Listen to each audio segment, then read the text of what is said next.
विश्रवा के जन्म की कथा प्रजापति ब्रह्मा के पुत्र पुलस्त्य जो देवताओं में प्रिय थे, बड़े बुद्धिमान और सद्गुणी थे। एक बार मुनि पुलस्त्य के आश्रम पर चले आए और आकर रहने लगे। वह आश्रम देख करके उनका मन वहां बस गया कि मैं यहाँ तपस्या करूं, और संयम से रहते हुए प्रतिदिन वेदों का स्वाध्याय करते और तपस्या में लग गए। इस तरह उनका समय बीतता गया। वहां आश्रम पर फूल, फल, वन, उपवन, पशु, पक्षी सभी लोग आते जाते थे और ऋषि का जो है कथा, स्वाध्याय, भक्ति, ये सब देखते रहते थे, बैठते थे, सुनते थे। इस तरह से ऋषि जो है पुलस्त्य तृणबिंद के आश्रम पर अपनी तपस्या कर रहे थे। आश्रम के सामने बड़ी ही अच्छी फुलवारी थी और उसमें से बड़ा ही अच्छा सुगंध फूलों का आ रहा था। खुली जगह थी, इस कारण वहां जो है अप्सराएं, नागों की कन्याएं मनुष्य का रूप धारण करके मनुष्य की कन्याएं आती, नाच गान करती और आनंद मनाती थी। यह नित्य का कर्म था।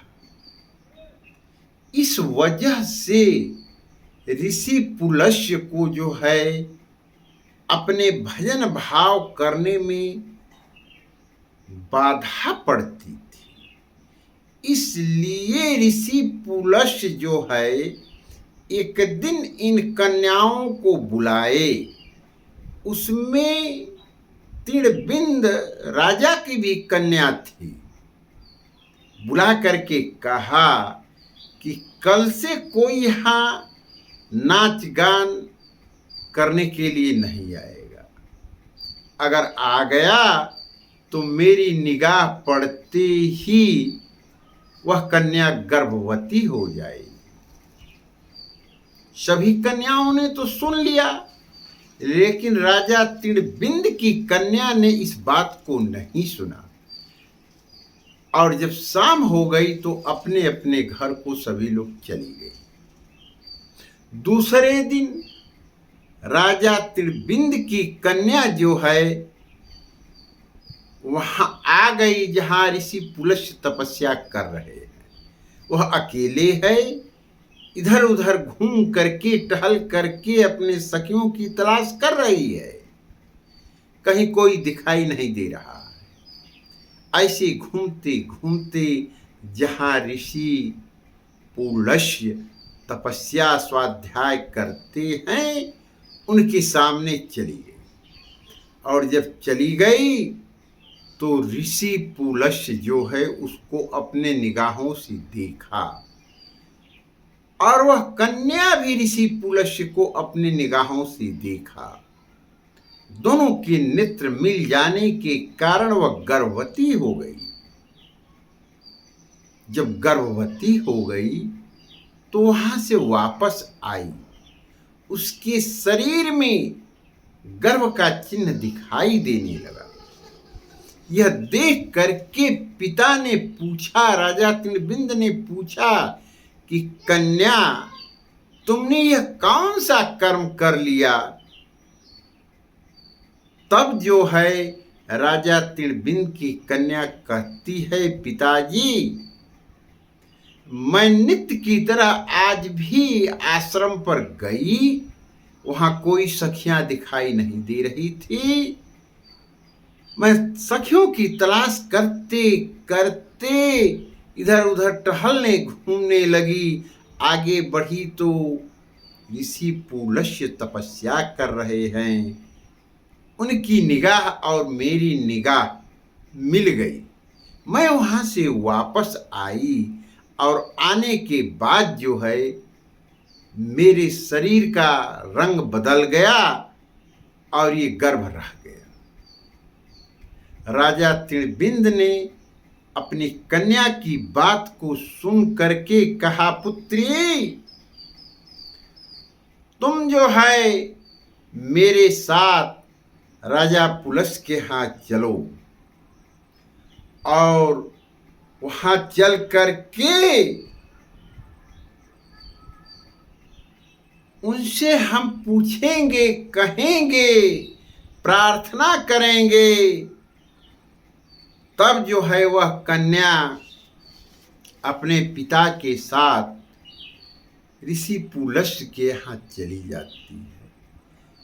पिता और पुत्री दोनों जा कर के आश्रम पर ऋषि पुलस्त्य को प्रणाम करते हैं। ऋषि आशीर्वाद देते हैं। राजा त्रिबिंद ने कहा, हे ऋषिवर, आपके आश्रम में आने के कारण मेरी कन्या की यह दशा हो गई है। बता रही है कि आप स्वाध्याय कर रहे थे, उस समय आपकी निगाह और मेरी कन्या की निगाह एक हो गई और जब वहां से हटी तो उसके शरीर में गर्भ के चिन्ह हो गए, अर्थात गर्भ रह गया। इसलिए मैं अपनी कन्या को आपके आश्रम में रख देती हूं, ये आपकी सेवा सत्कार करेगी। ऋषि पुलस्त्य ने कहा, ठीक ही आपने कहा, और उस कन्या को अपने आश्रम में रख लिया। यह देखकर पिता बहुत ही संतुष्ट हुई। कन्या जो है ऋषि की सेवा में लग गई। वह समय से उठती है, ऋषि की सेवा करती है। जब पूजा संध्या बंदन का समय होता है तब वह जाती है और फूल तोड़ करके लाती है, ऋषि को देती है।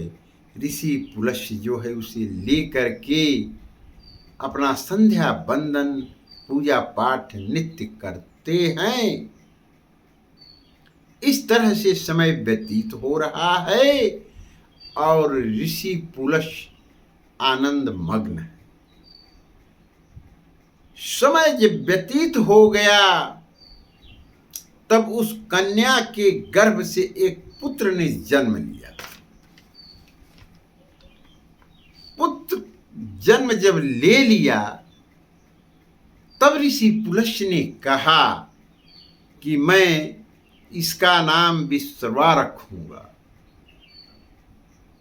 और वही पुत्र जो है पुलस्त्य का विश्रवा नाम से प्रसिद्ध हुआ।